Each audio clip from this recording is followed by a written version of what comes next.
Why would they have You get the shades too, please? Thank you. actually So, the way they told the story of Romulus and Remus is a bit different than the way I will tell it.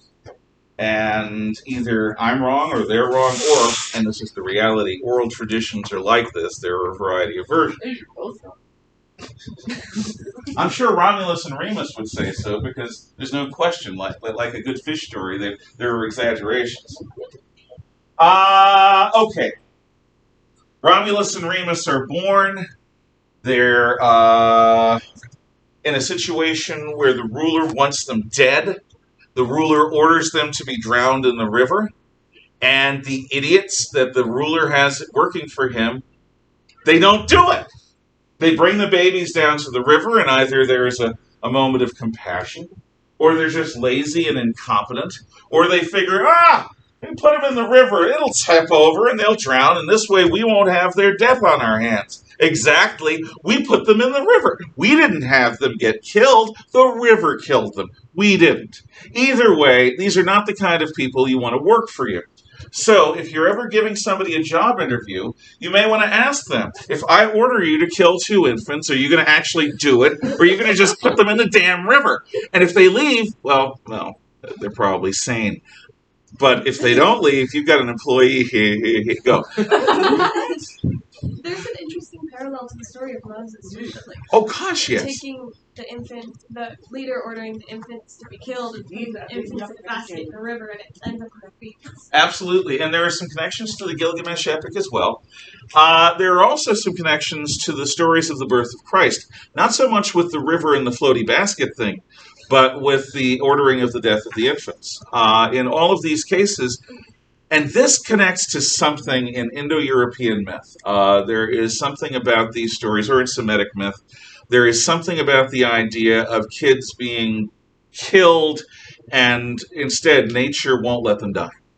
And that has something to do, I think, with fate, or with the will of the gods, or whatever. So Romulus and Remus wash up on a rocky little beach surrounded by rushes, and a she-wolf comes along. And again, I'm hungry. I've got a pack. But I'm not going to eat them. No, I'm going to carry them back to my lair by the scruff of their neck. And I'm going to then let them suckle at my teats, which is what she does. Now, canines, like most mammals, have a strong maternal instinct. There are stories, and one of the reasons why dogs and cats relate so well to us is that we act in loco parentis for them. In other words, we get them at such a young age that they bond to us like they would bond to their natural parents. And that's why they listen to us or care about us. It's one of the reasons. If a mother loses their baby, whether it's a human being or a wolf, this is a cause of great misery and great hardship. In fact, sometimes females, dogs and humans, will die because of the depression of it. One way to deal with this in the animal world is to find foster animals for the mother to nurse and to raise. And I've seen people do this with cats and dogs. You've got a dog, she loses her pups. I actually saw a video on YouTube on this very morning. And the lady who owned the morning mother dog looked for puppies, and she couldn't find any, but she found a few kittens. So she brought the kittens in, and the mother dog started treating the kittens like they were her pups. They nursed at her. Now, the human supplemented their nursing with actual cat milk so that the cats got the nutrients that they needed. But psychologically, the kittens had a mother to take care of them, and the mother dog had a purpose for living. Because having had a set of pups that died prematurely, that's why they died, she was depressed in a mighty fashion. So this is the classic image of the babes Romulus and Remus being raised by the she-wolf. And then, they're found by a shepherd and taken and raised like people, but they always retain their wolfish tendencies. Yes? Isn't that totally not possible? Because if you're a baby and you're not raised around humans for like the first few years of your life, you're never going to be normal. Well, what's normal? I mean, like, there you are blend in with human society and, like, learn language. they never fully blended. They became rulers. I think that language skills are a big part of it that you cannot develop if Well, they were young enough to get language skills. They weren't like teenagers when they were found. They were still small children. I'm poking holes in it. Well, you can poke holes all you want. But if you were a little baby out there, there are worse fates than a she-wolf taking you in. Yeah. No, they were never normal. In fact, you want to understand where... I was going to do this a little later, but I'll do it now thanks to your question. Werewolf legends deal with the duality of man. In other words, the fact that inside of us are angels and demons. Okay, werewolf legends all deal with this fact, that there's a beast inside of each and every one of us, a murderer inside of each and every one of us. But there's also this sense that werewolves, if they get control of their lycanthropy, have power. They have strength that other humans lack. Romulus take from Romulus and Remus this notion that they are wolves among sheepish men. That descendants of Romulus, they have wolfish blood themselves. In so many words, the Romans think of themselves as a variant of werewolf. Now, what three virtues do we associate with the wolf? The first virtue is ambition. You don't see many satisfied wolves walking around. Wolves are always looking. They are searching. They hunger for opportunities. They hunger for more. What do you want? More. An ambitious person is not going to be satisfied ever with what they have. They want more. Romans are like that. Classically, traditionally, Romans are not going to rest on their laurels. It isn't until they become weak and decadent later in their history that happens. Real Roman men are always on the prowl, always on the hunt, always looking for the main chance, always looking for opportunities. They are hunters. They are wolves among sheep. They are wolfish men among sheepish men. So ambition, second quality. Second quality, and this is in your notes, you'll see it a little later. The second wolfish quality is ruthlessness. Wolves are ambitious, they want more, and they won't let anything stand in the way of their ambition. They are ruthless. Don't expect a Roman to show mercy. Don't expect a Roman to be scrupulously fair to a foreigner, to a barbari or a barbarian. Don't expect Romans to play fair or by the rules. Romans are in it to win it. Wolves don't screw around. If a wolf is on the hunt, they're going to go after what they have with everything they have. They're not going to mail it in. They're not going to do half measures. They are going to pursue with full vigor and full attention. And that's the way Romans are. So there is a ruthlessness about Romans that makes them incredibly dangerous. Most men will fight. A Roman fights without fear and without restraint. There is this spirit of the wolf that they say that they have within them. And the excuse they give is they are children of Romulus, and Romulus and Remus took on the aspects of the wolf. There's a third one, and then I'll take questions if you can wait. Can you wait? Okay. The third one is a tender love of family. So, like wolves, Romans are ambitious, they are ruthless, but they have a tender love of family. Within every group of canines and people, there is a hierarchy.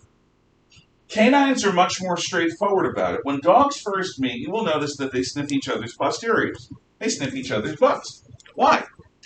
Because where you are in the status hierarchy is reflected in the body odors that you have and the pheromones that you have.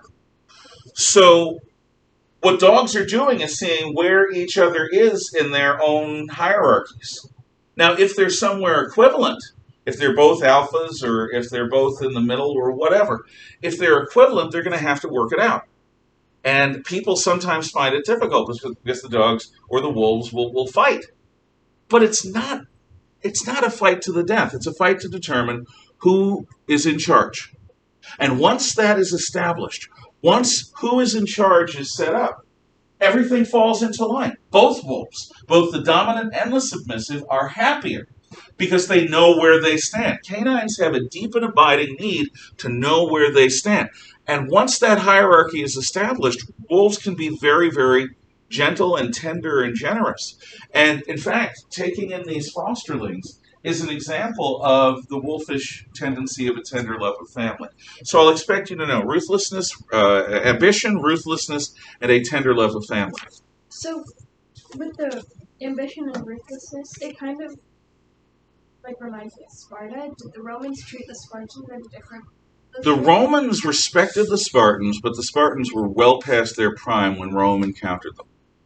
The Spartan phalanxes did try to fight the Roman legions and failed. But the Romans always had a soft spot in their heart, if you understand what I mean, a warrior soft spot in their heart for the warrior nation of Sparta, because they saw something in Sparta that they saw in themselves. But the Romans saw the Spartans as being Greek, and the Greeks tend to be more artistic and less disciplined. And even the way Spartans approach war is almost an art, whereas to Romans it's just a job. You do the job. You don't make big flourishy things. You do the job.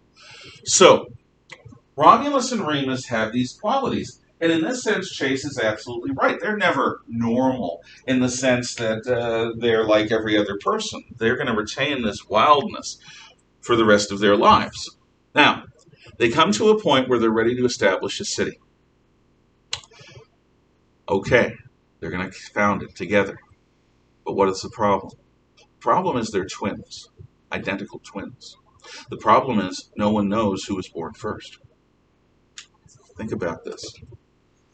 For creatures that are desperate to understand hierarchy, understand who is elder or who is younger, who should be in charge and who should be working for them, is something that these guys cannot get away from. They cannot just live and let live. They cannot be partners, equal partners. That goes against their very nature. So Romulus and Remus are building their city, but they constantly fight and fight and fight and fight and fight. So they decide they're going to build a wall up the side of the hill. Romulus is going to have one side of the wall. Remus is going to have the other side of the wall. Good fences make good neighbors. Fine. Until it just still rankles. Right over there is land that's not going to be mine because it's that other guy's. Who looks like me, who sounds like me, who acts like me, who is like me. But I'm not the boss of him. He doesn't accept that I am because he thinks he's the boss of me. Damn! And Romulus has a moment of fit and anger and rage and jumps over the wall and grabs a rock and down goes Remus! Down goes Remus! Remus is dead, killed by Romulus. Now, there's a story like this from the Genesis book in the Old Testament of the Holy Bible. Jews, Christians, and Muslims all know the story of Cain and Abel. I don't know what the Muslims do with it. Honestly, I haven't studied that. Here's the story. Adam and Eve are made for paradise. But Eve eats of the tree of the knowledge of good and evil, eats of the fruit of the tree of the knowledge of good and evil, and she gets Adam to do it too because misery loves company, and Adam's okay. And they are both driven out of the paradise Garden of Eden into the world where they have to survive by the sweat of their brow. And Eve and Adam are going to have children. And Eve is going to suffer the pains of childbirth. And the first of their children and the second of their children are boys. And one is Cain and one is Abel. Cain is going to be the farmer. Abel is the shepherd. I think that's the way it is. If any of you know the story better than I am, or calling it right now, be my guest to correct me, but I think that Cain is the farmer and Abel is the shepherd. And there comes a point, there's a high holy day, and like their father and mother, they are expected to take the best of what they have produced, and instead of using it or eating it, place it on the holy altar of God and burn it as an offering to the Lord God Almighty. So Abel takes the most beautiful, unblemished lamb from his sheep, the best of the herd, up to the altar, slaughters it in the ritual manner, and cooks the meat, and the best meat goes to God. And the smoke is light and pale and taken up into heaven. God accepts this offering because it is the best of the work of Abel that year. Cain is a more practical sort of fellow. Cain says, why on earth should I give up the best fruits and vegetables and grains of my fields to the fire? I can show God that I respect him without being stupid and short-sighted. So what I'm going to do is I will give God every bit of vegetables and fruit and grain that I should give.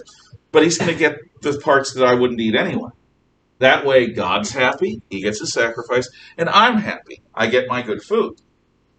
But when Cain puts his offering and lights it on fire, the smoke is thick and black and oily and sucked into the ground. God rejects Cain's sacrifice because Cain's sacrifice is no sacrifice at all. The whole point of sacrifice in ancient religions is you take what should be yours, what could be yours, the best and the best and the best, and you give it up to what you worship. You give it up to God. By giving garbage food, Cain gave nothing to God, except he tried to BS him. So Cain began to resent God, and he began to resent Abel, and he tried to find a way to deal with this anger. And it's so unfair. I mean, what does God want? Oh, little goody two-shoes Abel. What does Abel do? He walks around with animals all day. What do? I have to dig in the damn dirt. And finally, Cain gets so angry that he hides behind a rock when Abel's going to walk by, and he picks up a stone, and down goes Abel! Down goes Abel! Cain kills Abel. Like with Romulus and Remus, you have people very close to the Godhead. This is the second generation of humanity. First generation, Adam and Eve. Second generation includes Cain and Abel. They are both brothers. There's not only murder, it's fratricide. It's the murder of one brother by another. That's bad. The result in the Bible, in Jewish and Christian mythology, and I believe in Muslim as well, is that Cain is accursed forevermore, doomed and damned to wander the earth and never find shelter and never find a home, constantly be spurned and scorned and become the father of monsters. In fact, in the story of Beowulf, which you'll read, which is a Danish Scandinavian hero myth, by the time Beowulf is written down, the Scandinavians, the Vikings, have become Christians. So there are Christians' ideas brought into the story of Beowulf. And the monster Grendel that Beowulf has to fight and his mother are considered to be descendants of Cain, descendants of the first murderer. So Cain is a name accursed. What happens to Romulus? Romulus becomes king of Rome. And as an old man, as king of Rome, he goes up to a hilltop as a dense thunderstorm is approaching. And the storm goes over the top of the hill. And after the storm passes, Romulus is gone. There's no sign of him. He was apotheosized. He was taken up into the heavens in body and in mind. And he becomes Quirinus, god of Rome. But he is also revered as Romulus, the first king of Rome and the founder of Rome. So, I will call on you. Cain, accursed, father of monsters, cast out because he is a fratricidal murderer. But Romulus had what it took to get the job done. And the Romans respected that. And as such, wolfish. Wolves don't mess around. You can't have this constant frustration between Romulus and Remus. Romulus realized what he needed to do, and he had the guts to do it. That's how the Romans saw it. The Romans tried to make a friend of death so that they would be less afraid of it than anyone that they met. Yes? Isn't there also, like, a story that, like, there's another version of that where, like, basically his political opponents just went up and just beat him to death, and then they hit his body? That's much more.